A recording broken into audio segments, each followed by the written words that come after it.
இந்த வீடியோவை வழங்குபவர்கள் உங்கள் சத்யா, இணைந்து வழங்குபவர்கள் தி சென்னை மொபைல்ஸ். இந்த வீடியோவை லைக் பண்ணுங்க, ஷேர் பண்ணுங்க, சப்ஸ்கிரைப் பண்ணுங்க. ஓகே. பொண்ணுக்குள்ள நான் எடுத்த புதையல் எங்கே, கண்ணுக்குள்ள நான் வளர்த்த கனவு எங்கே, மண்ணுக்குள்ள தேடுறத மகனே மகனே, விண்ணுக்குள்ள உன்னை தேடுறேனே மகனே, நட்சத்திரம் போல் ஜொலிப்பானே ஓ நெஞ்சுக்குள்ள சிலு சிலுப்பானே, மண்ணுக்குள்ள தேடுறத மகனே மகனே. கலக்கல் சினிமா நேயர்களுக்கு வணக்கம்.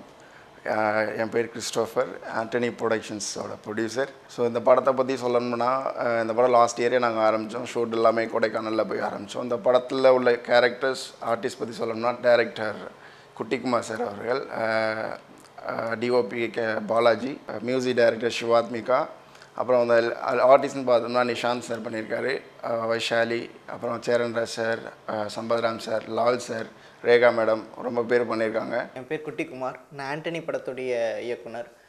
இந்த படம் முழுக்க முழுக்க வந்து பார்த்திங்கன்னா ஒரு எக்ஸ்பெரிமெண்டல் மூவியாக இருந்தாலும் அதையும் மீறி ஒரு அப்பா மகனுக்கு உண்டான ஒரு பந்தத்தை சொல்லக்கூடிய ஒரு முக்கியமான ஒரு படம். திஸ் நிஷாந்த், ஆண்டனி படத்தில் ஹீரோவாக பண்ணியிருக்கேன். ஹீரோவாக பண்ணுறேன்னு சொல்கிறத விட லால் சாருக்கு பையனாக பண்ணியிருக்கேன். என் கூட இந்த படத்தில் ரேகா மேடம், சம்பத் ராம் சார், வெப்பம் ராஜா சார், என்னோடய பேரா வைஷாலி புதுமுகம் பண்ணியிருக்காங்க. இந்த படத்தை பற்றி சொல்லணும்னா, it is India's first claustrophobic suspense thriller. இது உண்மையாகவே India's first claustrophobic suspense thriller தாங்க. ஏன்னா இந்த படத்தோட ஹைலைட் என்னென்னா, இந்த படத்தில் 18 இயர்ஸ் பொண்ணு தான் இந்த படத்தோட மியூசிக் டைரக்டர். டிஓபி வந்து பாலாஜி சார் பண்ணியிருக்காங்க. பாலாஜி சார் எல்லாருமே இந்த படத்தில் டெபியூ தாங்க. இந்த படத்தில் பொறுத்த வரைக்கும் யாருமே இவங்ககிட்ட இருந்து அசிஸ்டண்ட்டாக ஒர்க் பண்ணாங்க, அந்த மாதிரி இதுவே இல்லை. எல்லாருமே இந்த படத்தில் டெபியூ. என் பேர் வைஷாலி, நான் இந்த படத்தில் ஹீரோயினாக பண்ணியிருக்கேன். This is India's first claustrophobic suspense thriller. இந்த மாதிரி ஒரு படத்தில் நான் ஹீரோயினாக பண்ணியிருக்கேன்னா எனக்கு ரொம்ப சந்தோஷமாக இருக்குது. நான் ஆக்சுவலி முன்னாடி வந்து ஆட்ஸ் அண்ட் ரேம் ஷோஸ் தான் பண்ணிட்டு இருந்தேன். And all of a sudden நான் ஆக்சிடென்டலி சினிமாவில் லேண்ட் ஆனேன். அண்ட் டைரக்டர் சார் தான் அதுக்கு காரணம். எனக்கு இந்த மாதிரி ஒரு சேலஞ்சிங்கான ரோலுக்கு எனக்கு இன்ட்ரடியூஸ் பண்ணார். And he gave me the opportunity. இது வந்து ஒரு செகண்டரி லீட் எல்லாமே ஒரு டிஃப்ரெண்டான கேரக்டர். இதில் வெரைட்டிஸ் ஆஃப் லேயர்ஸ் இருக்கும் அப்படின்னு நான் சொல்லலாம். வெரைட்டிஸ் ஆஃப் இமோஷன்ஸ் ட்ராவல் பண்ணும்போது சினிமாவில். என் பேர் பாலாஜி, நான் அந்த ஆண்டனி படத்தோட டிஓபி. ஃபஸ்ட்டு இந்த படத்துக்கு வேறு ஒரு டிஓபிஸ்லாம் இருந்தாங்க. இந்த படத்துக்குள்ளே நான் என்ட்ரி ஆகும்போது எனக்கு வந்து ஒரு 3 வீக்ஸ் கேப் தான் இருந்தது. இந்த படத்தோட ஸ்கிரிப்ட் கேட்கவும் சரி, இந்த படத்தோட லொக்கேஷன் பார்க்கவும் சரி, ஷூட்டுக்கும் சரி, எல்லாத்துக்கும் சேர்த்து எனக்கு ஒரு 3 வீக்ஸ் கேப் தான் இருந்தது. ஆல்ரெடி இந்த படத்தோட டைரக்டர் குட்டிக்குமார் வந்து இந்த பட லொக்கேஷன்ஸ் ஸோ எல்லாமே ஃபைனல் பண்ணிட்டாங்க. ஸோ நான் முன்னாடி போய் இந்த படத்தோட ரெக்கி ஸோ எதுவுமே வந்து நான் பார்க்கல. கிட்டத்தட்ட ஒரு 100 லொக்கேஷன்ஸ் பார்த்துட்டாங்க. அதுலேருந்து ஃபைனல் பண்ண 10 லொக்கேஷன் தான் நான் பார்த்து, அதில் நான் ஃபைனல் பண்ண சில லொக்கேஷன்ஸ் தான் இப்போ நீங்கள் படத்தில் பார்த்துருப்பீங்க. ஃபீமேல் மியூசிக் டைரக்டர்ன்றது கப்பில் நிறைய சில பேர் தான் இருக்காங்க. ஸோ இந்த படத்தில் ஒரு சிவாத்மிகான்றவங்க வந்து அறிமுகமாகறாங்க. இந்த படத்தில் வந்து அவங்க வந்து சீரியஸாக சொல்கிறேன், ஒரு செம நாலேஜ் அண்ட் தென் வேறு ஒரு லெவலில் அவங்க கண்டிப்பாக இந்த படம் மூலயமா வேறு லெவலில் ரீச் ஆவாங்க. இந்த படத்தில் மொத்தம் 5 சாங்ஸ் பண்ணியிருக்காங்க. அது இல்லாமல் இந்த படம் வந்து பார்த்திங்கன்னா ஒரு பேக்ரவுண்ட் ஸ்கோர் ஆர்ஆருக்கு வந்து மிக முக்கியமான ஒரு அதுதான் அது ஒரு கேரக்டர். இந்த பேக்ரவுண்ட் ஸ்கோர் வந்து இந்த படத்தில் முக்கியமான ஒரு கேரக்டர். ஸோ அந்த கேரக்டர் வந்து பார்த்திங்கன்னா அவங்க ஃபுல்ஃபில் பண்ணியிருக்காங்க. என் பேர் சிவாத்மிகா, நான் தான் ஆண்டனி படத்தோட மியூசிக் டைரக்டர். ஸோ என்னை பற்றி பேசணுன்னா எனக்கு பெருசாக எக்ஸ்பீரியன்ஸ் எல்லாம் இல்லை. I just started off, this is my first film. So இந்த படத்தை பற்றி சொல்லணுன்னா, ஒரு புது genre, not just for Tamil Nadu audience but for the entire country. India's first claustrophobic suspense thriller. இதுதான் எங்கள் படம் ஆண்டனியோட ஜானர். ஸோ படத்துக்கு மியூசிக் பண்ணுறதே மிகப்பெரிய சேலஞ்ச். இதில் இந்த மாதிரி ஒரு யூனிக்கான ஜானருக்கு மியூசிக் கம்போஸ் பண்ணுறது வந்து எனக்கு இன்னும் ஒரு பெரிய சேலஞ்சாக இருந்தது. ஸோ புது டியூன்ஸ் வந்து எல்லாருமே கம்போஸ் பண்ணுறது, all music directors come up with new tunes. ஆனால் புது டியூன்ஸை கம்போஸ் பண்ணுறதையும் தாண்டி புது புது இன்ஸ்ட்ருமெண்ட்ஸ், புது புது சவுண்ட்ஸ் நானே க்ரியேட் பண்ணியிருக்கேன் using music softwares and synthesizers and all that. So இந்த படம் எக்ஸ்பெரிமெண்டலான படங்கிறனால மியூசிக்கல் அப்ரோச்சும் ரொம்ப எக்ஸ்பெரிமெண்டலாக தான் நாங்கள் பண்ணியிருக்கோம். ஸோ கண்டிப்பாக எல்லாருமே போய் படத்தை தியேட்டரில் பாருங்கள். உங்களுக்கு பிடிக்குமா பிடிக்காதான்னு என்கிட்ட கேட்டிங்கன்னா கண்டிப்பாக என்னால் சொல்ல முடியாது. ஆனால் ஒரு விஷயம் மட்டும் என்னால் கான்ஃபிடெண்ட்டாக சொல்ல முடியும், இந்த படம் யார் பார்த்தாலும் அவங்களுக்கு இது வந்து ஒரு புது அனுபவமாக இருக்கும். அது விஷுவலாக இருந்தாலும் சரி, ஆடியோலையும் சரி. ஸோ ஒரு young talented and dynamic team தான் ஆண்டனி படத்தோட டீம். நடிகர் சம்பத்ராம். வழக்கமாக நான் நிறைய நெகட்டிவ் ரோல்ஸ்லாம் பண்ணியிருப்பேன். இதில் வந்து ஒரு பாசிட்டிவான ஒரு ரோலு, ஹீரோக்கு ஒரு சப்போர்ட்டிவான ஒரு ரோல் பண்ணியிருக்கேன். இந்த படத்தில் வந்து சண்டைக்கோழி வில்லன் லால் சார் தான் லீட் ரோல் பண்ணியிருக்காரு. அவருக்கு ஃப்ரெண்டாக நான் பண்ணியிருக்கேன். இல்லை, இந்த படத்தில் வாய்ப்பு கிடைக்கும்போது ஒரு சின்ன ஒரு சந்தோஷம் இருந்தது. என்னென்னா, டைரக்டர் குட்டிக்குமார் சார் வந்து கால் பண்ணியிருந்தார், நான் வாங்க நேரில் பேசணும் அப்படின்னு. ஸோ கால் பண்ணுவேன்னா ஆஃபீஸுக்கு வந்தேன். ஆஃபீஸ் வந்து ஃபஸ்ட்டு ப்ரொடியூசர் தான் மீட் பண்ணேன், ராஜா சாரை. அதுக்கப்புறம் டைரக்டர் வர வச்சாங்க. அப்போ உட்காந்து பேசும்போது அவரை பார்த்தோன்னே துருன்னு இருந்தார். அவர் பார்த்தோன்னே எனக்கு வந்து டைரக்டர் ஏஆர் முருகதாஸ் சார் தான் ஞாபகம் வந்தது. அவரும் ஃபஸ்ட்டு படம் தீனா படம், ஏன்னா தீனா தான் என்னை வந்து மக்களுக்கு மத்தியில் கொண்டு போய் சேர்த்த மொதல் படம் எனக்கு. என் ஃபேஸை வந்து அறிமுகப்படுத்துனது ஏஆர் முருகதாஸ் சார். ஸோ அவரை நான் அப்போது கிட்டே இருந்து வாட்ச் பண்ணியிருக்கேன். தலை அஜித் சார்கிட்ட போயிட்டு அந்த கதை சொல்கிறதாகட்டும், ஒரு ஷார்ட்டும் வந்து அவ்வளோ அக்யூரேட்டாக அவர்கிட்ட அழகாக கேட்டு வேலை வாங்குவார். ஸோ அவ்வளோ தூரம் நான் பார்த்து ரசித்த ஒரு டைரக்டர் ஏஆர் முருகதாஸ் சார். அந்த துருதுரு, அந்த சுறுசுறுப்பு இவர்கிட்ட நான் பார்த்தேன் அன்றைக்கி. அந்த பார்த்த மாதிரி எனக்கு அவர்கிட்ட அந்த ஸ்கிரிப்ட் முழுசாக சொல்ல, என் கேரக்டர் பற்றி மட்டும் சொன்னார். சொன்ன உடனே நான் முடிவு பண்ணேன், இந்த டைரக்டர் வந்து மிகப்பெரிய ஒரு டைரக்டராக பிற்காலத்தில் வருவார் அப்படின்னு. இது என்னுடைய கேரியரில் முதல் படமாக இருந்தாலும் இதுதான் என் வாழ்க்கை. ஸோ ஏன்னா என்ன ரீசன் நான் சொல்ல போனால், இது என்னுடைய முதல் படம்னாலும் எக்ஸ்பெரிமெண்டலாக தமிழ் சினிமாவில் நிறைய பேர் வந்து பார்த்திங்கன்னா தனித்துவம் அப்படின்றது ரொம்ப முக்கியம். நான் ஏன்னா எடிட்டிங்கில் வந்து பார்த்திங்கன்னா எனக்கு தெரிஞ்ச ஒரு 4 பேர் சொல்லக்கூடியது என்னுடைய தனித்துவம். நான் ஒரு வேலை செய்கிறேன்னா அந்த வேலையில் என்னுடைய ஒர்க்கு தனியாக தெரியணும்.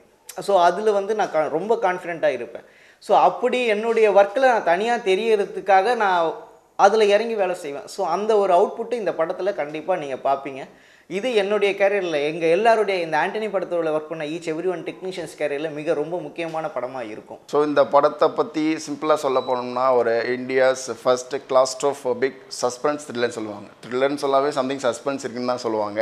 இது கிளாஸ்ட்ரோஃபோபிக்னா சம்திங் ஒரு ரூமுக்குள்ளே அடைச்சி போட்டு அவங்களோட ஃபீலிங்ஸ் எப்படி இருக்கும், அவங்க உசுரோட வருவாங்களா சாவாங்களா, வாழ்வுக்கும் அந்த சாவுக்கும் உள்ள போராட்டங்கள்லாம் எப்படி இருக்கும்.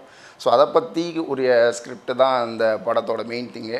நம்மளோட மெயின் கோர் ஆஃப் கண்டென்ட் என்ன அப்படின்னா, ஒரு கேரக்டர் அங்கே ப்ளே பண்ணுதுன்னா அந்த கேரக்டரை நம்ம கேப்சர் பண்ணி ஆடியன்ஸுக்கு முதல்ல சேர்க்கணும். அந்த கேரக்டர் என்ன பண்ணுது அப்படின்ற நம்ம ஆடியன்ஸுக்கு சொன்னால் மட்டுமே தான் ஒரு படம் சக்ஸஸ் ஆகும். இந்த படம் ஆடியன்ஸாக பார்க்கும் போது நான் சொல்லக்கூடிய விஷயம் என்னென்னா, ஆஸ் எ டிஓபியாக நான் ஒர்க் பண்ணும் போதும் நான் ஆடியன்ஸ் பாயிண்ட் ஆஃப் வியூவில் தான் இந்த படத்தை ஒர்க் பண்ணேன். ஸோ என்னோடய ஃப்ரேமிங் காருக்குள்ளே வச்சுருக்குன்னு பார்த்தீங்கன்னா, நான் ரொம்ப கிமிக்ஸ் வேலை நான் பண்ணவே இல்லைங்க. அந்த கேரக்டர் என்ன ப்ளே பண்ணதோ, அந்த கேரக்டர் என்ன எமோட் பண்ணதோ ஸ்டெடியாக தாங்க கேப்சர் பண்ணியிருக்கேன். வேறு எதுவுமே நான் பண்ணலை. அந்த கேரக்டரை நான் ரொம்ப ஸ்டெடியாக கேப்சர் பண்ணியிருக்கேன். அந்த கேரக்டரோட மூடு என்ன அப்படின்றது வந்து ரொம்ப நான் பர்ஃபெக்டாக சொல்லியிருக்கேன் அப்படின்றதுல வந்து நீங்கள் படம் பார்க்கும்போது தெரியும். ஸோ ஏன்னா வந்து கேமரா ட்ரிக்ஸ் அப்படின்றத தாண்டி கேரக்டரை வச்சு ப்ளே பண்ணணும் அப்படின்றது தான் அந்த காருக்குள்ளே இருக்க கண்டென்ட்டே. கேமரா ட்ரிக்ஸ் வச்சா கேரக்டரோட விஷயம் போயிடும். ஏன்னா கேமரா ட்ரிக்ஸ் போகும்போது கேரக்டரை யாருமே பார்க்க மாட்டாங்க, டிஓபியோட ஒர்க் தான் பார்ப்பாங்க. டிஓபி காருக்குள்ளே கேமராவை இப்படி ரொட்டேட்லாம் பண்ணி எடுத்துகிட்டு போயிருக்காரு அப்படின்னு சொல்லும் போது அந்த கேரக்டர் அடி வாங்கும். ஸோ அது பண்ணக்கூடாது அப்படின்ற ஒரு பெரிய ஒரு சேலஞ்சிங்கான விஷயத்தை இந்த படத்தில் நாங்கள் எடுத்துக்கிட்டு முழுக்க இந்த படம் பார்த்திங்கன்னா ஒரு ஸ்டெடி பிளாக்கில், ஒரு ஸ்டெடி ஃப்ரேமில், காருக்குள்ளே இருக்கிற சின்ன ஒரு ப்ரீத்திங் எஃபெக்டில் இந்த படத்தை ஓவராலாக ஒரு ஆடியன்ஸ் பாயிண்ட் ஆஃப் வியூவில் இந்த படத்தை நான் கேப்சர் பண்ணி கொடுத்துருக்கேன். இந்த ஸ்கிரிப்ட் ஃபஸ்ட்டு நான் கேட்கும் போது எனக்கு வந்து ரொம்ப சேலஞ்சிங்காக இருந்துச்சு. ஏன்னா இந்த ஸ்கிரிப்ட் என்னால் பண்ண முடியுமா முடியாதான்றது தான் என்னோடய ஃபஸ்ட்டு கேள்வி. அவர்கிட்ட சொல்லும் போது, சார் இந்த படத்தோட ஸ்கிரிப்ட் தான் சார் இந்த படத்தோட ஹீரோ, ஏன்னா இந்த ஸ்கிரிப்ட் தான் இந்த படத்தை ஜெயிக்கக்கூடிய கண்டென்ட். அதில் யார் நடித்தாலும் இந்த படம் வந்து ஜெயிக்கும். ஸோ அப்படின்ற போது எனக்கு இந்த மாதிரி ஒரு சேலஞ்சிங் ஸ்கிரிப்ட் என்னால் பண்ண முடியுமான்றது தான் என்னோட கேள்வியாகவே இருக்குது சார். நான் எனக்கு 2 days டைம் கொடுங்க, நான் பைலட் பண்ணி காமிக்கிறேன், உங்களுக்கு சாட்டிஸ்ஃபைடாக இருந்தால் நம்ம பண்ணலாம் சார். நீங்கள் என்னோட நண்பர், எனக்கு நீங்கள் எல்லாமே எனக்கு வெல்விஷராக பண்ணுறீங்கன்றதால என்னைய வச்சு நீங்கள் பண்ணணும்னு அவசியம் இல்லை சார். ஸ்கிரிப்ட் ஃபஸ்ட்டு நம்ம பண்ணி காமிக்கோம், பண்ணால் நல்லா இருக்குமான்றது பாருங்கள் சார் சொல்லி பண்ணி அவருக்கு ரொம்ப பிடிச்சி போய் இல்லை சார் நிஷாந்த் இது கண்டிப்பாக பண்ணலான்றது தான் சாருக்கு அதுக்கப்புறமா தான் முடிவு பண்ணி இந்த இதை இறங்கணும். ஸோ இந்த படத்துக்காக நான் 6 பாட்டு கம்போஸ் பண்ணியிருக்கேன். 5 பாட்டு வந்து படத்தில் வருது, ஒரு பாட்டு வந்து நாங்கள் ப்ரொமோஷனுக்கு யூஸ் பண்ணுறோம். ஸோ 6 பாட்டுமே வேறு வேறு genre, jazz, alternative rock, folk melody. So ரொம்ப கான்ட்ராஸ்டிங்கான ஜானர்ஸ் எங்களால் கவர் பண்ண முடிஞ்சுது ஒரே படத்துலேயே. ஸோ அதுவே ஒரு பெரிய அட்வான்டேஜ். அப்புறம் இன்னொரு விஷயம் என்னென்னா, இந்த படத்தில் 5 பாட்டு வருது. ஸோ எல்லா பாட்டுமே நாங்கள் ஆர்ஆராக தான் ட்ரீட் பண்ணியிருக்கோம். ஸோ சாங்ஸ் வந்து it just blends with the background music. So அது வந்து கண்டிப்பாக குறிப்பிடத்தக்க ஒரு விஷயந்தான் படத்தில். ஸோ ஃபஸ்ட் ஷூட் வந்து கொடைக்கானலில் ஆரம்பித்தோம். கொஞ்சம் ரொம்பவே கஷ்டப்பட்டோம், கொஞ்சம் கிடையாது ரொம்பவே கஷ்டப்பட்டோம். படம் பண்ணுறதுலாம் சும்மா இல்லை சார். சொல்லுவாங்க எல்லாமே எதை எடுத்தாலும் ஈஸியாக பண்ண, நீ என்னப்பா சினிமாக்காரன் காசுன்னு சொல்லணும், சும்மா கிடையாது. ரொம்ப கஷ்டப்பட்டோம். அந்த கஷ்டத்தோட பிரதிபலிப்பு தான் இன்றைக்கி இந்த ஸ்டேஜுக்கு நாங்கள் வந்து கலக்கல் சினிமாவுக்கு உங்களுக்கு நான் முன்னால் உட்காந்து நான் இன்டர்வியூ கொடுத்துக்கிட்டு இருக்கேன். நான் ஸோ ஆடியோ லான்ச் சக்ஸஸ்ஃபுல்லாக முடிஞ்சு அடுத்து நாங்கள் ரிலீஸுக்கு பேசிகிட்டு இருக்கையில் நல்லபடியாக போய்கிட்டுருக்கு. இந்த ட்ராவல், இந்த ஜேர்னி ஆல் டுகெதர் நல்லபடியாக போய்கிட்டுருக்கு. ஜூன் 1 ஸோ பார்த்தீங்கன்னா ஆண்டனி படம் வெள்ளித்திரைக்கு வரப்போகுது. ஸோ நீங்கள் மக்கள் வந்து பைரசியை அவாய்ட் பண்ணிவிட்டு தேட்டருக்கு வந்து இந்த மாதிரியான புது விஷயங்கள், அந்த புது விஷயங்கள் வந்து இந்த புது எக்ஸ்பீரியன்ஸை வந்து நீங்கள் தேட்டருக்கு வந்து என்ஜாய் பண்ணணும்னு சொல்லிட்டு வேண்டி விரும்பி கேட்டுக்கிறேன். ஸோ நீங்கள் சப்போர்ட் பண்ணுங்கள். கண்டிப்பாக எங்கள் ஒரு ஆண்டனி படத்தையும் ஆண்டனி டீமில் ஒர்க் பண்ணுற எல்லாருமே அடுத்த கட்டத்துக்கு கொண்டு போய் இந்த படத்தை வெற்றி படமாக ஆக்கணும் அப்படின்னு சொல்லிட்டு கேட்டுக்கிறேன். ஸோ எல்லாத்துக்கும் மேலே நாங்கள் இந்த படத்தை ஜூன் 1 தியேட்டர்ஸ் ரிலீஸ் பண்ணுறதுக்கு பிளான் பண்ணியிருக்கோம். ஸோ கலக்கல் சினிமா நேயர்ஸும் மற்ற மக்களும் இது மாதிரி ஒரு படம் பண்ணுறதுக்கு நீங்கள் தான் எனக்கு ரொம்ப சப்போர்ட்டாகவும் ஒரு பெரிய உறுதுணையாக இருக்கணும். இந்த படத்தை தியேட்டரில் வந்து பாருங்கள், உண்மையிலே உங்களுக்கு பிடிக்கும். இந்த படத்தில் வந்து ஒரு அந்த சொல்லப்பட கதையோ அப்பா பையனுக்குள்ளே பாசமோ என்ன ஆகுது, என்ன மர்மம், அந்த சஸ்பென்ஸ் என்ன, உண்மையிலேயே அது சஸ்பென்ஸாக எப்படி பண்ணியிருக்காங்க, எங்களோட கஷ்டங்கள் அந்த படத்தில் நாங்கள் பண்ணி வச்சுருக்கோம். உண்மையிலே நீங்கள் அந்த படத்தை பார்த்தீங்கன்னா உண்மையிலே சப்போர்ட் பண்ணுவீங்க. தியேட்டர்ஸில் வந்து ஜூன் 1 பாருங்கள். So June 1 Antony movie will be hitting the theatres officially. So கண்டிப்பாக ஃபேமிலி அண்ட் ஃப்ரெண்ட்ஸோட படத்தை பாருங்கள், உங்களுக்கு ஒரு புது எக்ஸ்பீரியன்ஸாக இருக்கும். இது என்னால் கான்ஃபிடெண்ட்டாக சொல்ல முடியும். So please go watch Antony movie on June 1 in theaters.